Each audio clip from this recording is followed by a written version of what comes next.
하나님의 크고 놀라우신 은총이 오늘 이 시간에도 우리 가운데 함께 하심을 믿습니다. 하나님께서 만드신 이 세상이 얼마나 아름답고 묘한지 모릅니다. 어떻게 표현할 수가 없습니다. 그 빛깔, 그 모습이 얼마나 아름다운지, 이름 없는 꽃 한 송이 피는 것을 보면서 그 색깔과 모양이 얼마나 오묘한지, 하나님이 아니시라면 과연 누가 어떻게 이렇게 아름다운 것들을 만들 수 있겠는가? 그 누구도 만들 수 없다. 하나님의 묘한 솜씨와 능력에 감탄할 수밖에 없습니다.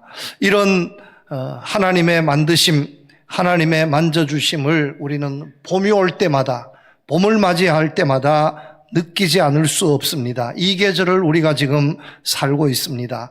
감사합니다. 축복합니다. 하나님의 놀라운 은혜와 축복이 늘 여러분들과 함께 하셔서 하나님과 함께하는 예수 믿는 감격이 떠나지 않는 여러분들의 삶이 되실 수 있기를 주님의 이름으로 축복합니다. 지난 2주간 안식년 맞아서 유럽 여행을 다녀왔습니다. 개인적으로는 60이 넘어서 처음으로 유럽 땅을 밟아보았습니다. 많은 것을 보고 깨달았습니다. 그런데 정리해보면 크게 두 가지 큰 교훈을 얻었습니다. 첫 번째는 사람이 만든 것과 하나님께서 만드신 것의 분명한 차이를 보았습니다. 유럽이 얼마나 위대한지 1000년, 2000년 전에 건물, 미술 작품들이 널려 있었습니다. 대가들의 작품들이 얼마나 많은지 모릅니다. 그 가운데 훌륭하고 큰 교회들, 몇백 년에 걸쳐서 지어진 교회들, 런던에 있는 교회, 밀라노의 교회, 피렌체의 교회, 파리의 교회, 로마의 바티칸에 있는 크고 웅장한 교회들, 정말로 한국에서는 볼 수 없는 큰 교회였습니다. 이 교회들마다 얼마나 아름다운지, 그리고 그 안에는 대가들의 미술 작품들이 널려 있었습니다. 조각품들, 그림들, 말로만 듣던 미켈란젤로, 라파엘, 레오나르도 다빈치의 그림과 조각들을 눈앞에서 보는 감동이 있었습니다. 작품 하나만 해도 상상할 수 없는 가격인데 이런 작품들이 교회들마다 가득가득 채워져 있었습니다. 그리고 거기에는 미치지 못하지만 그러나 정말로 훌륭한 작품들, 그림들, 이런 것들이 복도마다, 거리마다, 방마다 가득가득 채워져 있는 것을 보았습니다. 이런 것을 보는 감동이 얼마나 큰지 몰랐습니다. 그런데 제 개인적으로는 그렇습니다. 이런 것들보다 더 큰 감동을 받은 것이 바로 유럽의 자연이었습니다. 얼마나 아름다운지, 얼마나 상쾌하고 아름다운지 몰랐습니다. 제가 상상했던 것 그 이상이었습니다. 우리나라 자연도 좋지만 그러나 유럽의 자연이 얼마나 좋은지 제 마음입니다. 황사도 없고 미세먼지도 없고 해가 뜨고 해가 질 때에 얼마나 아름다운지, 왜 사람들이 유럽에 이렇게 많이 모여 살고 있는지, 그리고 왜 거기에 모여 살고 있는 사람들이 그렇게 세계에서 가장 잘 사는 나라로 손꼽히는지 분명하게 보았습니다. 이 자연은 하나님의 작품입니다. 사람이 만든 것도 뛰어나지만 하나님께서 만드신 그 작품을 따라갈 수 없다는 사람과 하나님의 분명한 차이를 느끼지 않을 수 없었습니다. 두 번째는 유럽 여행이 그렇습니다. 예수를 믿든지 믿지 않든지 간에 교회를 방문하지 않을 수 없습니다. 그 도시의 한가운데에 교회가 세워져 있고 거기에 큰 광장이 만들어져 있습니다. 교회들마다, 광장들마다 인산인해를 이루었습니다. 제가 바티칸의, 로마의 바티칸의 베드로 성전, 시스티나 성전을 관광하기 위해서 아침 7시부터 10시까지 3시간 줄을 서야 했습니다. 제일 싼 입장권이 20유로, 우리 돈으로 3만 원 정도 되는데 그 입장권을 구매하기 위해서 3시간 줄을 서야 했습니다. 너무 많은 관광객들이 몰려들기 때문에 하루에 3만 명 입장을 제한한다는 가이드의 말도 들었습니다. 늦으면 입장할 수 없어서 꼭두 새벽에 깨어서 아침밥을 먹고 3시간 줄을 서는데 한 사람도 불평하는 사람이 없었습니다. 거기에는 예수를 믿는 사람도 있었지만 믿지 않는 사람들도 있었습니다. 그런데 단 한 사람도 이렇게 많이 줄을 서서 입장을 대기하고 있음에 불평하지 않았습니다. 그 가운데 한 사람으로서 저도 서 있었는데 예수 믿는 한 사람으로서, 그리고 한 사람의 목사로서 속으로는 만세를 불렀습니다. 왜냐하면 한국에서 살면서 제가 늘 불평을 품었던 것이 뭐냐 하면 절에는 입장권을 5,000원씩 내고 저렇게 많은 사람들이 들어가는데 왜 한국에 있는 예배당 교회에는 입장권을 내고 들어오는 교회가 하나도 없을까? 입장권을 내고 들어오라면 한국 교회에 과연 얼마나 많은 성도들이 들어올까? 주일마다 우리도 이렇게 많은 성도님들이 예배를 드리고 있는데 만약에 입장권 5,000원 내고 들어와서 예배 드리라고 하면 과연 얼마나 들어오셔서 예배를 드릴까? 교회들, 절들마다 유명한 국립공원의 절들마다 입장권을 5,000원, 4,000원씩 내고도 그렇게 많은 사람들이 입장하는데 그 모습을 보면서 야, 이게 정말 이래도 되는 거냐 이런 생각을 늘 가졌었는데 이번에 유럽에 특별히 바티칸에 입장하기 위해서 3시간 줄을 서면서 만세를 불렀습니다. 한국의 절에 사람이 아무리 많다 해도 절에 입장하기 위해서 3시간 줄 서는 절은 없습니다. 날마다 3시간 줄을 서야 하고 입장권을 구매하지 못해서 들어가지 못하는 절도 없습니다.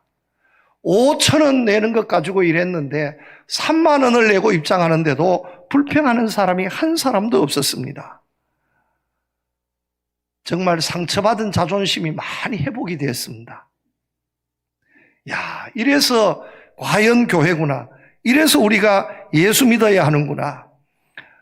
수만 원씩 내고 발 디딜 틈 없이 입장에 들어가는 교회, 성당의 모습을 보면서 한국에 있는 절하고는 게임이 되지 않는구나. 하나님의 위대한 역사에 감사했고 만세를 불렀고 상처받은 자존심이 많이 회복이 되었습니다. 제 개인적으로는 그렇습니다. 그런데 이런 생각을 했습니다. 줄을 서 있으면서 야, 과연 교회가 입장권을 내고 들어가야 하는 곳이 교회인가? 정말로 많은 사람들이 이렇게 모여들고 있는데 매일 3만 명, 4만 명 사람들이 입장권을 내고 교회에 들어가는데 과연 교회가 이렇게 많은 사람들의 구경거리, 관광지가 되어야 하겠는가? 이것이 정말 교회의 본질, 교회의 진짜 모습이냐 하는 것을 물어보지 않을 수 없었습니다. 이렇게 많은 사람 중에서 과연 이 모습 때문에 내가 예수를 믿어야 하겠다, 내가 교회를 다녀야 하겠다 깨닫고 다짐한 사람들이 과연 얼마나 될까? 초대 예루살렘 교회는 하루에 3,000명, 5,000명 회개하는 역사가 일어났다 했는데 이렇게 수만 명의 사람들 중에 이 건물을 보면서 이 작품들을 보면서 이 인산인해를 이루는 사람들을 보면서 나도 교회에 다녀야 되겠다, 나도 예수 믿어야 하겠다 하는 사람들이 과연 얼마나 많이 일어나고 있을까 하는 것을 물어보았을 때에 이것이 교회의 본질이 아니다라는 사실을 깨달았습니다. 여러분, 진짜 교회의 모습은 어떤 모습입니까? 진짜 아름다운 교회라면 어떤 교회여야 하겠습니까? 오늘 고린도전서 2장 말씀을 통해서 여러분, 이 고린도전서 2장 말씀이 이렇습니다. 개척된 지 얼마 되지 않는 고린도 교회가 사도 바울이 정말 심혈을 기울여서 기도하면서 개척했던 교회였지만 허물어져 가고 있었습니다. 교회의 본래의 모습을 잃어가고 있었습니다. 사도 바울은 가슴을 치면서 이 교회에 안타까운 마음으로 편지를 써보내는 겁니다. 눈물의 편지를 써보내었습니다. 고린도 전서 이전에 편지를 써보내었습니다. 가장 많이 성경에 고린도 전서, 고린도 후서 2권의 성경책이 있지만 성경 말씀을 보면 또 다른 2번의 서신을 또 더 보낸 것으로 고린도 교회에 가장 많은 최소한 4번의 편지를 보낸 것으로 추측할 수 있습니다. 허물어져가는 안타까운 교회의 모습을 보면서 사도 바울이 여러분, 교회의 진짜 모습은 이런 모습이 아닙니다, 이런 모습이 있어야 정말로 아름다운 진짜 교회입니다 하는 것을 우리에게 말씀해 주는 것이 바로 고린도서 말씀입니다. 짧은 고린도전서 2장 본문의 말씀을 통해서 오늘 이 시대에 많은 교회들이 교회의 본질을 잃어가고 있다고 저는 생각합니다. 진짜 아름다운 교회, 정말로 아름다운 교회는 어떤 교회일까 하는 것을 생각해 보고자 합니다. 그래서 우리 교회의 크기나 규모나 이런 전통은 유럽에 있는 교회들의 전혀 우리가 따라갈 수 없지만, 미치지 못하지만 그러나 주님 보셨을 때는 그런 교회들보다 정말로 더 아름다운 진짜 예수 그리스도의 교회로 인정받을 수 있는 우리 포항송도교회가 될 수 있기를 축복합니다. 우리 포항송도교회 성도님들이 다 되실 수 있기를 주님의 이름으로 축복합니다. 첫 번째입니다. 진짜 아름다운 교회는 예수님을 믿는 교회입니다. 2절 말씀해 보면 내가 너희 중에서 예수 그리스도와 그의 십자가에 못 박히신 것 외에는 아무것도 알지 아니기로 작정하였음이라 이렇게 말할 수 있습니다. 정말로 아름다운 교회는 예수님을 볼 수 있는 교회입니다. 예수님을 만날 수 있는 교회입니다. 예수님을 믿는 회개의 역사가 일어나는 교회인 줄로 믿습니다. 이번에 유럽을 다녀오면서 정말로 많은 교회들을 들러보았습니다. 기독교적으로 정말로 가치 있는 교회, 예배당, 성당들 많이 보았습니다. 300년, 400년, 500년, 600년에 걸쳐서 지어진 크고 화려한 교회들 많이 보았습니다. 그 안에 있는 많은 작품들도 보았습니다. 말로만 듣던 미켈란젤로가 그린 천지창조 최후의 심판도 제 눈으로 시스틴 성장 안에서 똑똑히 보았습니다. 얼마나 크고 아름다운지, 얼마나 작품으로 화려한지 몰랐습니다. 가치로 따질 수 없습니다. 이런 비슷한 조각품들이 수없이 많이 있습니다. 바티칸 성당 안에서 피에타 조각상, 그 유리로 가려진 그 피에타 조각상을 보면서 얼마나 많은 사람들이 관광하고 있는지.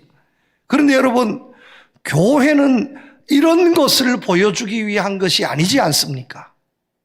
교회가 한 위대한 사람의 미술 작품을 보여주기 위해서 교회 예배당을 지은 것이 아니지 않습니까?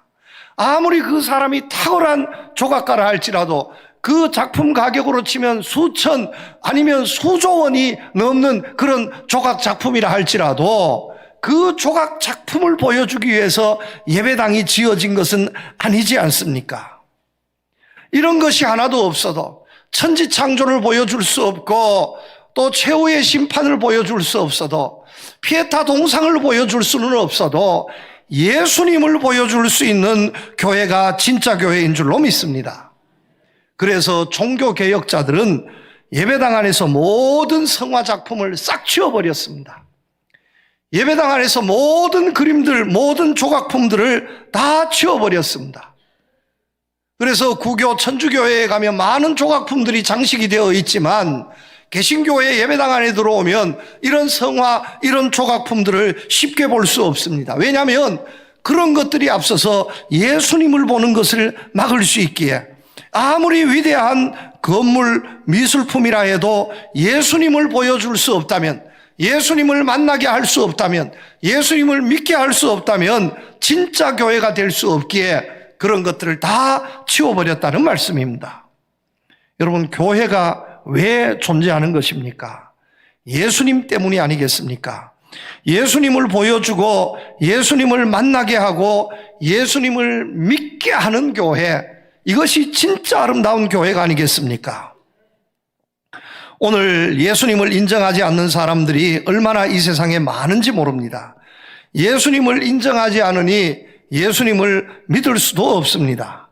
여러분, 예수님을 믿지 못한다 해도 예수님의 존재는 인정해야 하는데 예수님의 존재도 인정하지 않고 예수님도 믿지 않으려 합니다. 그리고 예수님을 볼 수 있는, 예수님을 믿을 수 있는 모든 것을 어떻게 하든지 수단 방법을 통해서 다 제거하려고 하는 이런 음모, 이런 움직임이 있는 것이 이 세상입니다. 이런 세상에서 우리 주님이 살아계십니다. 함께 하십니다. 예수님께서 역사하십니다. 예수님을 보여주고 예수님을 만나야 할 줄로 믿습니다. 왜냐하면 예수님을 보고 예수님을 만나야 삶의 기쁨, 은혜, 행복이 있습니다. 우리나라 굴지의 신문사인 D일보사에서 몇 해 전에 예수는 신화다 하는 책을 그 신문사의 이름으로 발간을 한 적이 있습니다. 그런데 그 책의 내용이 무엇이냐면 예수님은 신화라는 겁니다. 예수님은 역사가 아니라 예수님은 신화라는 겁니다. 예수님은 역사적인 인물이 아니라 예수님은 신화적인 인물이라는 겁니다. 여러분, 신화적인 인물이라고 하는 것은 진실이 아니다라는 겁니다. 상상해서 만들어진 것이지 역사에 존재했던 분이 아니라는 겁니다. 이런 골자의 책을 발간하려고 했습니다. 그래서 그 주장에 보면 예수라는 사람은 만들어진 것으로 유대 신비주의자들이 히랍의 신화를 적당히 가공해서 각색하고 교묘하게 꾸며서 만들어낸 신화적인 존재에 불과하다는 겁니다. 참으로 어처구니 없는 일이 아닐 수 없습니다. 그런데 이 내용, 이 책이 기독교에 불만을 품은 사람들, 예수를 부인했던 사람들, 봐라, 예수님이 어디 있냐, 이 책에도 나오지 않냐, 이렇게 떠들어대었습니다. 많은 교회와 성도들이 분노를 표출했습니다. 어떻게 공적인 신문사에서 이런 책을 출판할 수 있겠는가? 당신 신문사 우리 오늘부터 불매운동하겠다. 항의가 빗발쳤습니다. 그래서 얼마 되지 않아서 그 신문사는 예수는 신화다 하는 이 책의 출판을 중단했습니다. 여러분, 오늘 이 세상이 그렇습니다. 수단과 방법을 동원해서 예수님을 지우고자 합니다. 예수님을 보지 못하게 합니다. 예수님을 만나지 못하게 합니다. 예수님을 믿지 못하게 합니다. 왜 그렇습니까? 예수님이 없어야 내가 주인이 될 수 있다고 생각하기 때문입니다. 마태복음 21장 나오는 포도원 농부의 비유가 있습니다. 이 말씀에 나오는 농부와 같은 생각을 오늘 이 시대 이 세상 사람들이 하고 있다는 겁니다. 주인의 종을 죽이고 주인의 아들을 죽이고 그래서 주인을 몰아내면 이 포도원이 나의 것이 될 수 있다, 이렇게 생각합니다. 오늘 세상 사람들이 예수님을 부인하는 이유가 바로 거기에 있습니다. 내 삶에 예수님을 몰아내면, 오늘 이 시대에 예수님을 몰아내면 내가 주인이 될 수 있다고 생각하는 겁니다. 그래서 예수님을 보지 못하게 눈을 막아버립니다. 교회에 다니지 못하게 하고 교회도 예수님을 보지 못하게, 예수님을 만나지 못하게 인본적인 사상으로 가득가득 채워져 가고 있습니다. 여러분, 교회가 어떻게 해야 하겠습니까? 여기에 맞서야 합니다. 싸워야 합니다. 세상이 아무리 방해한다 할지라도 예수님은 진실입니다. 예수님은 분명히 살아계신 우리 하나님이십니다 하는 것을 분명하게 보여주고 증거할 수 있어야 합니다. 그래서 보지 못했던 사람들이 이 포항 송도교회를 통해서 예수님을 볼 수 있게 해야 합니다.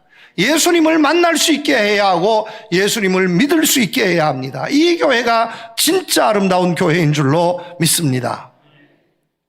여러분, 몰라서 그렇지 알면 알수록, 보면 볼수록 예수님은 진실입니다. 내가 곧 진리요 생명이라고 말씀하신 그대로 예수님 안에 생명이 있고 예수님 안에 진실이 있습니다. 몇 해 전에 예루살렘 한 동굴이 도굴을 당했습니다.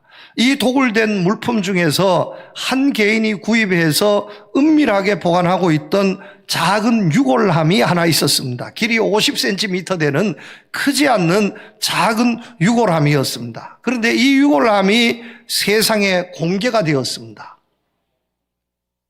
엄청난 파장이 일었습니다. 왜냐하면 이 유골함은 추후 10년에서 70년 정도에 사용되었던 고대 아람어 서체로 분명하게 기록된 글씨가 이 유골함에 새겨져 있었습니다.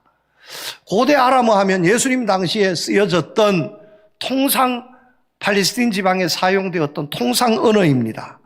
거기에 어떤 글씨가 쓰여져 있었냐 하면 이렇습니다. 그 유골함의 주인이 누구냐 하는 사람 이름이 쓰여져 있었는데 야고보, 요셉의 아들, 예수의 형제 하는 글이 새겨져 있었습니다. 이 유골함이 드러나자 유골함을 믿지 못하겠다는 겁니다. 이거 가짜라는 겁니다. 그래서 유골함의 진위를 판단했습니다. 프랑스의 소르본 대학, 세계 최고의 대학, 그 대학의 분석을 의뢰했습니다.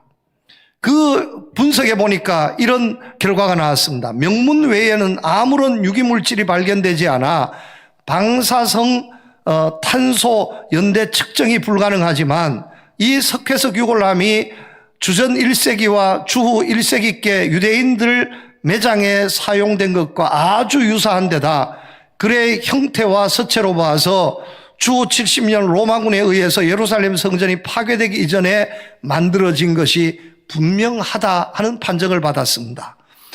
이 판정만 가지고도 안 되니까 또 다른 곳에 의뢰를 했습니다. 이스라엘 지질학 연구소에 의뢰를 했습니다. 여러분, 연구소에 의뢰한다는 것은 믿지 못하겠다는 겁니다. 그 의뢰에 유골함의 성분을 분석했더니만 결과가 이렇게 나왔습니다. 예루살렘 지역에서 출토된 것이 분명하며 현대적인 안료나 절삭 도구를 사용해서 글씨를 새겨 넣거나 다른 변조 수단을 동원한 흔적을 전혀 발견할 수 없습니다. 진품이라는 겁니다. 여러분, 성경 말씀해 보면 마태복음 13장, 갈라디아서 1장 말씀해 보면 예수님은 육신의 동생을 여러 명 두고 있었습니다. 그 형제 중에 한 사람이 야고보입니다. 이 사람이 예수님 부활 승천하신 후에 초대 예루살렘 교회 베드로와 더불어서 쌍두마차 지도자로 활동을 했고, 나중에 유명한 유대 역사가 요세푸스는 이렇게 기록하고 있습니다. 초대 예루살렘 교회 지도자로 활동하다가 주후 63년경에 돌에 맞아 순교를 당했습니다 하고 기록을 하고 있습니다. 그러므로 이 유골함은 진짜 야고보의 유골함임이 틀림이 없다는 겁니다. 이 야고보의 유골함이 진짜라는 것은 예수님도, 우리가 믿고 있는 나사렛 예수님도 진짜라는 강력한 증거가 되는 겁니다. 예수님을 부인했던 사람들의 그 주장을 한 방에 꺾어버리는 결정적인 중요한 자료입니다. 이 외에도 우리가 발굴하지 못해서 그렇지, 아직 찾지 못해서 그렇지, 예수님을 증거할 수 있는 증거는 무수히 많은 줄로 믿습니다. 이렇게 보면 여러분, 예수님은 진실입니다.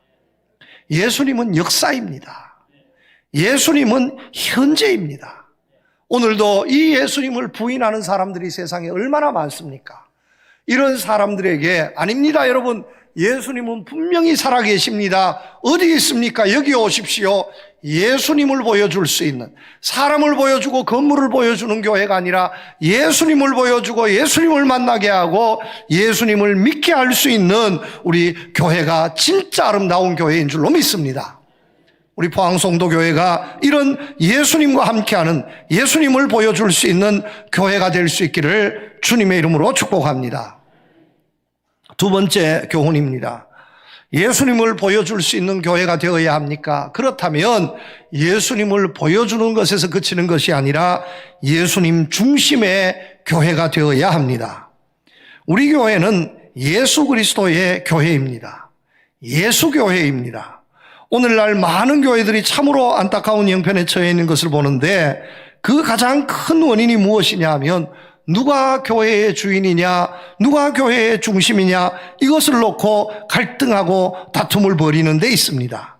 이 갈등을 풀지 못해서 교회가 허물어지고 있습니다. 그런데 여러분, 교회의 중심은 절대로 사람일 수 없습니다. 교회의 중심은 목회자일 수 없습니다. 교회의 중심은 장로님일 수 없습니다. 교회의 중심은 어떤 순간에도 재직회 공동회의일 수 없습니다. 교회의 중심은 우리 주님 예수님께 있음을 믿으시기를 바랍니다. 예수 그리스도의 교회의 중심은 예수님께 있습니다. 하나님께 있습니다. 이 중심을 분명히 잡고 이 중심에 흔들림이 없는 교회가 진짜 아름다운 진짜 교회인 줄로 믿습니다. 여러분, 지금까지 나는 사람 중심으로 살았습니다. 그런데 철저하게 실패했습니다. 이제부터는 사람 중심이 아니라 하나님 중심으로 살겠습니다. 주님을 만나고 내 삶의 중심을 새롭게 하고 발견할 수 있게 하는 곳이 교회가 아니겠습니까? 바울이 사실은요, 철저히 인본적인 사람이었습니다. 사람 중심의 사람이었습니다. 그의 학벌, 그의 문벌, 그의 지식은 탁월했습니다. 그런데 이 고린도 교회에 오기 전에 바울이 전도했던 곳이 어디냐면 아덴이었습니다. 아덴에서 그는 용기 있게 전도했습니다. 그의 지혜와 지식과 경험으로, 그의 파워로 전도했습니다. 전도의 열매를 하나도 얻지 못했습니다. 도망자가 되어서 쫓겨나다시피 도망해서 전도한 곳이 고린도였습니다. 이때부터 바울이 다짐합니다. 형제들아, 내가 너희에게 나아가 하나님의 증거를 전할 때에 말과 지혜의 아름다운 것으로 아니하였으나니 내가 너희 중에서 예수 그리스도와 그의 십자가에 못 박히신 것 외에는 아무것도 알지 아니하기로 작정하였습니다. 내 지혜 중심의 전도가 아니라, 내 경험 중심의 전도가 아니라, 내 말의 전도가 아니라 예수님 중심의, 예수님의 십자가의 중심에 내가 굳게 서겠습니다. 그리고서 세운 교회가 고린도 교회였습니다. 놀랍게 발전했습니다. 그러다가 어느 순간 소식이 들려지는데 이 교회가 예수님 중심이 아니라 사람 중심의 교회로 변모되어 가고 있는 겁니다.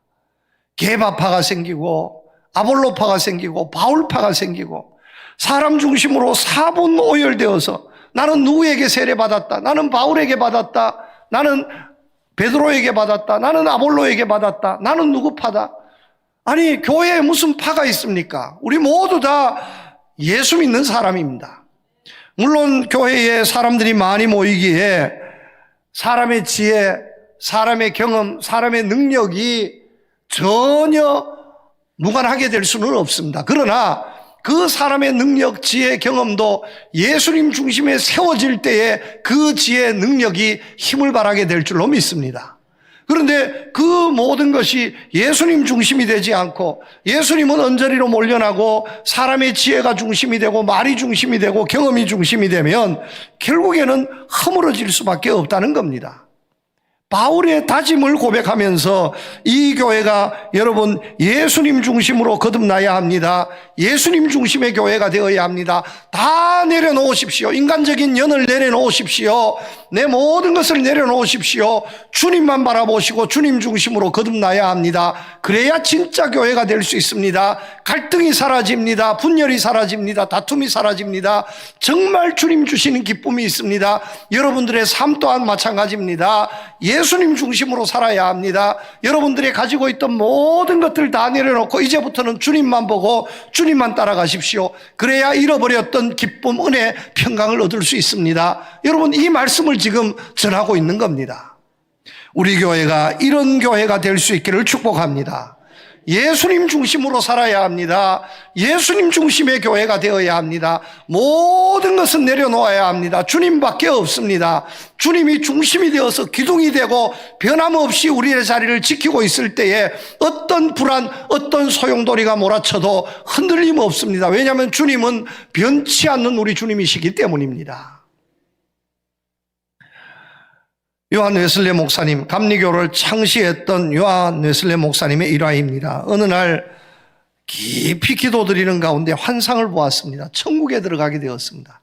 천국 문을 베드로가 지키고 있더라는 거예요. 그래서 들어가자마자 베드로를 만나자마자 웨슬레 목사님이 물었습니다.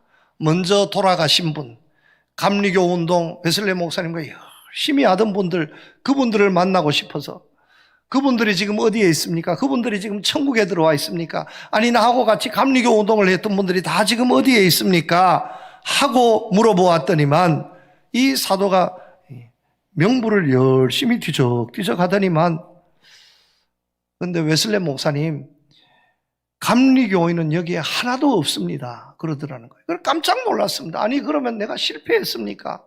그러면 또 물어봅시다. 스위스에서 시작한 칼빈 목사님 시작한 장로교인들은 여기에 그러면 천국에 얼마나 들어와 있습니까? 물어보니까 뒤적뒤적. 장로교인도 하나도 없습니다. 아니, 그러면 우리가 감리교, 장로교, 종교개혁 운동에서 개신교를 이렇게 만들었는데 우리가 다 실패했다는 겁니까? 그러면 천주교인은 얼마나 들어와 있습니까? 하니까 또 뒤적. 천주교인도 하나도 없습니다. 아니, 그러면 천국엔 도대체 누가 들어오는 겁니까? 하고 물었더니만 이 베드로 사도가 빙그레 웃으면서 이렇게 대답하더라는 겁니다. 이 천국에는 예수 그리스도를 참으로 나의 구주로 영접하는 사람, 그래서 성령 충만하게 된 사람, 그 사람들이 들어오는 것입니다. 감리교인으로 들어오는 것도 아니고 장로교인으로 들어오는 것도 아니고 천주교인도 아니고 그것이 문제가 아닙니다. 예수님 믿으면 들어오는 것이 천국입니다. 이렇게 대답하더라는 겁니다. 여러분, 예수님 중심으로 살아야 합니다. 우리 교회는 예수님 중심의 교회가 되어야 합니다. 모든 것을 내려놓고 예수님 중심의 교회가 될 때 은혜가 있고 능력이 있고 기쁨이 있고 세상에 해결하지 못할 모든 문제들이 해결되어지고 이 땅뿐만 아니라 천국까지 이어지는 진짜 교회로 세워지게 될 줄로 믿습니다. 축복합니다. 우리 교회가 그런 교회가 될 수 있기를 우리 주님의 이름으로 축복합니다. 세 번째 교훈입니다.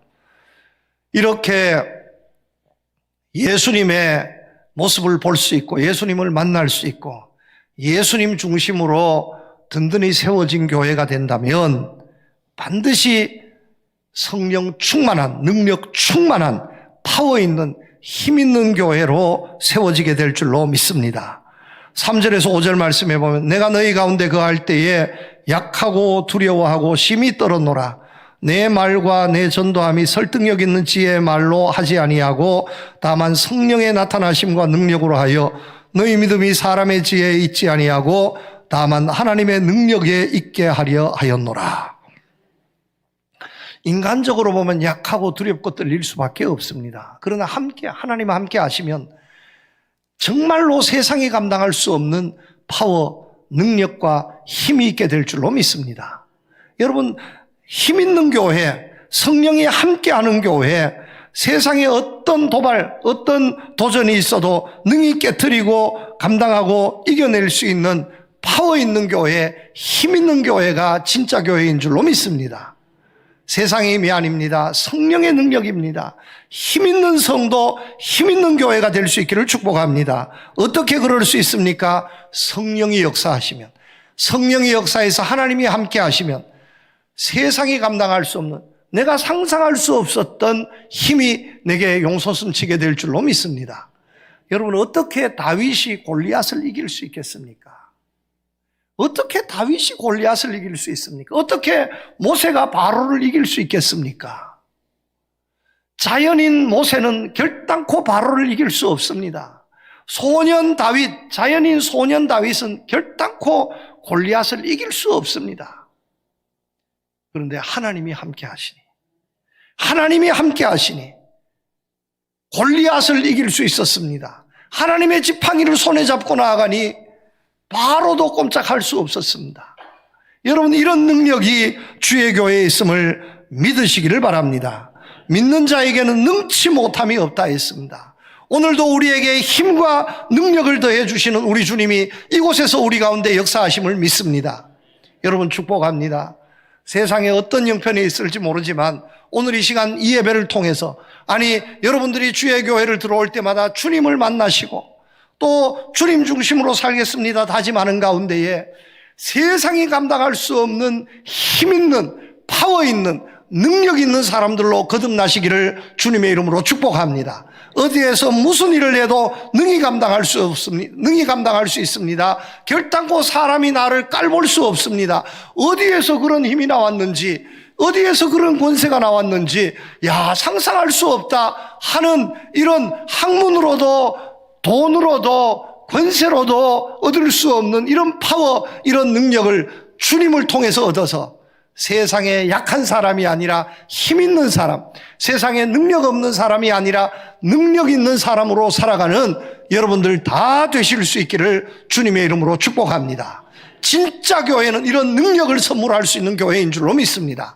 여러분, 축복합니다. 우리 교회 능력 있는 교회, 하나님의 파워로 충만한 교회, 성령 충만한 교회, 성령 충만한 성도님들이 되셔서 이 험악한 세상에 힘이 없어서, 능력이 없어서 허물어지지 않고 오히려 힘이 있어서, 능력이 있어서 이 세상을 이끌어갈 수 있는 교회와 성도님들이 모두 되실 수 있기를 주님의 이름으로 축복합니다. 하나님 아버지, 감사합니다. 우리 포항송도교회 주님이 세워주신 귀한 주님의 교회인 줄로 믿습니다. 주님을 볼 수 있는 교회, 주님을 만날 수 있는 교회, 예수 믿는 교회 되게 하시고 예수님 중심의 교회 되게 하시고 주님 주신 능력으로 충만한 교회 성도들 되어서 진짜 아름다운 교회, 진짜 아름다운 성도의 삶을 살아가는 우리 교회와 성도들 모두 되게 하여 주시옵소서. 예수님 이름으로 기도드립니다. 아멘.